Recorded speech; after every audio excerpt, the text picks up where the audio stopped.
আজি ৰান্ধিবলৈ লৈছোঁ। এয়া চাওক, মাটিকান্দুৰী, মানিমুনি চব বস্তু আছে। তাৰপিছত টেঙেচিও আছে, তেনেকৈ মানে দাইলত দিবৰ কাৰণে। এইখিনি বন শাক কাটি আছিলোঁ, ভাবিলোঁ ভিডিঅ'টো কৰোঁ। মই দালি কিহে বনাব লৈছোঁ বুলি ভাবিলোঁ আপোনালোকক দেখুৱাওঁ। আৰু এয়া এইখিনি দিম দালিত, আৰু এইখিনি হৈছে ঢেকীয়াখিনি দিম কিহৰ লগত জানেনে? কালি যিহেতু মোৱা মাছ থৈছিলোঁ, মোৱা মাছৰ লগত ঢেকীয়াখিনি দিম। নমস্কাৰ, আপোনালোক সকলোকে স্বাগতম জনাইছোঁ মোৰ পুনৰ নতুন এটি ভিডিঅ'লৈ। তামোল খালোঁ দেই ৰাতিপুৱাই। তাৰমানে ৰাতিপুৱা আমি ৰুটি খালোঁ, ৰুটি খোৱাৰ কাৰণে তাৰপিছত তামোল মানে বতাত দেখিলে খাওঁ লাগে। নিজে কাটি কৰি খাই থাকিবলৈ মন নাযায় ইমানকৈ, কিন্তু বতাহ যদি কাটি থোৱা থাকে তেতিয়া আপোনালোকৰ হয়নে বাৰু খাওঁ লাগে আৰু খাই দিয়া হয়। আৰু ৰুটি তেনেকৈ গাখীৰ খাই লোৱা হৈছে। আৰু এতিয়া বনাবলৈ লৈছোঁ ভাত মানে মেকুৰীটো আকৌ আহিছে। মেকুৰী এটা মানে আমাৰ ঘৰৰ নহয়, বেলেগৰ মেকুৰী। মাছৰ গোন্ধ পালে মানে সি আহি থাকে, আৰু সি বাৰে প্ৰতি মানে আহিছে। মই মানে ফ্ৰিজৰ পৰা মাছ কেইটামান আছিলে উলিয়াই থৈ দিছোঁ, আৰু সেইকেইটাৰ কাৰণে সি মানে আহি আছে। আৰু বতৰটো মানে একেবাৰে ভাল নহয়। কালি ৰাতিপুৱাৰ পৰা কাৰেণ্ট নাছিলে, দিয়াই নাছিলে। এতিয়া ৰাতিপুৱা কাৰেণ্টটো দিছিলে, দিয়াৰ পাছত যেনে তেনে পানীটো তুলিলোঁ, আৰু তোলাৰ পাছত এতিয়া আকৌ গ'লেই। সেইটো কাৰণে মানে লাইট দিয়া নাছিলোঁ, অকণমান আন্ধাৰে হৈছিলে। এতিয়া যিহেতু পাকঘৰতে আহিছোঁ, সেইটো কাৰণে এটা লাইট জ্বলাই লৈছোঁ, নহ'লে ভয় লাগে ৰাতি অকণ কিজানি আন্ধাৰ হৈ যায় সেইকাৰণে। আৰু বতৰটো যিহেতু বেয়া, বতাহ বৰষুণ দি আছে, দি থকাৰ কাৰণে মানে কাৰেণ্টটো দি দিবলৈ ভয় কৰিছে। আৰু এতিয়া লাইনমেন আহিছে, মানে বাঁহবিলাক কাটি দিছে, য'ত মানে তাৰ আছেও সেইবিলাক, নহ'লে কাৰেণ্টটো হেনো ৰাখিব পৰা নাই যদিও দিছে তেওঁলোকে। আৰু এতিয়া বনাবলৈ লৈছোঁ ভাত। এতিয়া বাহিৰলৈ ওলাই গৈছিলোঁ, বেলেগ বতাহ দি আছে, গছ কেনেকৈ আছে। ভাত বনাবলৈ লৈছোঁ দুপৰীয়াৰ কাৰণে। সোনকালে বনাবলৈ লৈছোঁ বাৰু। এতিয়া কেইটা বাজিলে? 10, 10:30 বাজে। সোনকালে বনাইছোঁ, যদিও মানে দেৰিকৈ খাব, তথাপিতো বনাই কৰি আজৰি হ'ব খুজিছোঁ। আৰু ল'ৰাটো আছেগৈ দোকানত, আৰু এতিয়া মই বনাই লওঁ। আৰু কিহে বনাইছোঁ আপোনালোকক দেখোঁ। আৰু এইটো মেকুৰী দেখিছেনে? মাছকেইটা উলিয়াই থৈ গৈছিলে, মেকুৰী খিৰিকীয়ে জঁপিয়াই আহিলেই খাবলৈ।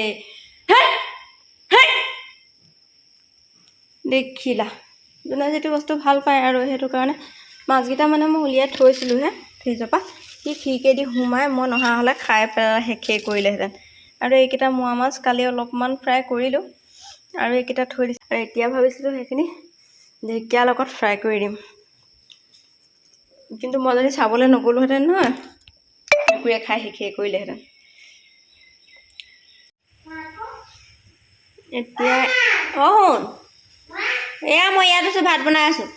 এইফালে পাতি দিলোঁ ভাতৰ কুকাৰটো, আৰু আনফালে এতিয়া দালিখিনি ভৰাব লৈছোঁ। এইখিনি মাটিকান্দুৰী যেনেকৈ আছিলে ন, বন শাকখিনি মিক্স বন শাকখিনি সেইখিনি কুটি ল'লোঁ। দি লোৱাৰ পাছত এইখিনি মচুৰ দালি ধুই কৰি থৈছিলোঁ, এতিয়া ইয়াতে দুটা ভৰাই দিম। তাৰপিছত এইখিনি কাটি থোৱা ইয়াতে দি দিম। প্ৰথমতে কুকাৰত মানে চিটি মৰাই লওঁ, তাৰপিছতে তেল মাৰিম। এতিয়া নহৰু খুন্দি থৈ দিছোঁ, নহৰু তেল মাৰিম, তেতিয়া মানে বেছি ভাল লাগে। এইখিনি এতিয়া দালি পাতি দিওঁ। আৰু এয়া কেৰাহী পাতি দিছোঁ। কালি মাছ ফ্ৰাই কৰা কেৰাহীখন আছিলে, তেল আছিলে গতিকে থৈ দিছিলোঁ ঢাকোন দি। আৰু এতিয়া সেইখন কেৰাহীতে মানে বনাবলৈ লৈছোঁ মাছখিনি। আৰু আনফালে এয়া ভাজি বনাবৰ কাৰণে কেৰাহী পাতি দিলোঁ, আৰু ভাত দালি এয়া হৈ গ'ল। দালিখিনি তেল মাৰিম, আৰু এতিয়া ইয়াতে দি দিছোঁ তেল মাছ ফ্ৰাই কৰিবৰ কাৰণে। আৰু ইয়াতো দি দিছোঁ, যিহেতু নিৰামিষ চব্জি এখন বনাম, তাত দি দিলোঁ তেল। আৰু এইখিনি হৈছে ৰঙালাও ভাজি, সেইখিনি মোৱা মাছখিনি এই ঢেকীয়াৰ লগত ভাজি, আৰু পিঁয়াজ দি ভাল লাগিব মোৱা মাছৰ লগত পিঁয়াজটো দিলে।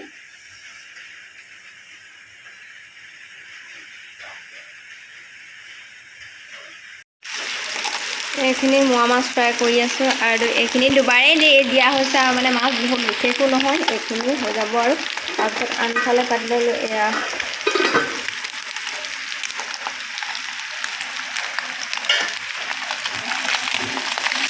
মাছ ফ্ৰাই কৰি হৈ গ'ল। এতিয়া ইয়াতে এতিয়া দি দিলোঁ পিঁয়াজখিনি।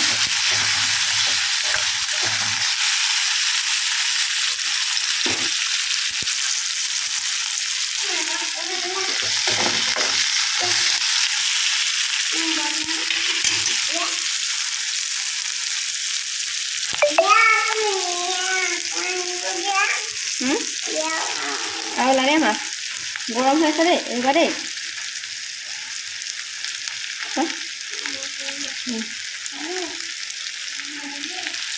পিঁয়াজখিনি একেবাৰে ৰঙচুৱা হ'ব নিদিওঁ তাৰপিছতে ইয়াতে দি দিওঁ এতিয়া এইখিনি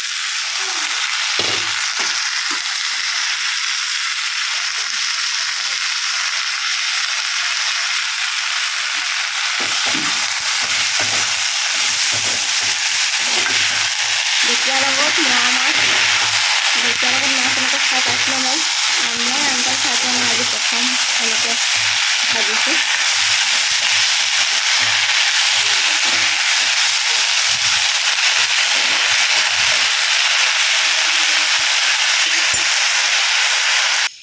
আৰু এতিয়া মোৰ এয়া মোৱা মাছ আৰু ঢেকীয়াৰ ভাজিখিনি হৈ গ'লে আছে কিমান ধুনীয়া লাগিছে তাৰপাছত আনফালে এইখিনি ৰঙালাও ভাজিখিনিও হৈ গ'ল তাৰপাছত এতিয়া দাইলখিনি তেল মাৰি লওঁ আৰু সি পেলালে আকৌ আৰু আনফালে এতিয়া দালি তেল মাৰিবৰ কাৰণে কেৰাহীখন পাতি দিলোঁ তেল গৰম হৈছে আৰু এতিয়া দি দিলোঁ এইখিনি খুন্দি থোৱা নহৰু দিলে দালি গোন্ধটো মানে বেছি ধুনীয়া লাগে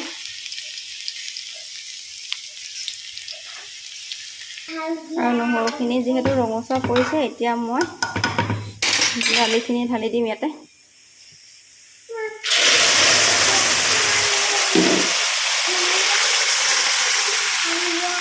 নিমখ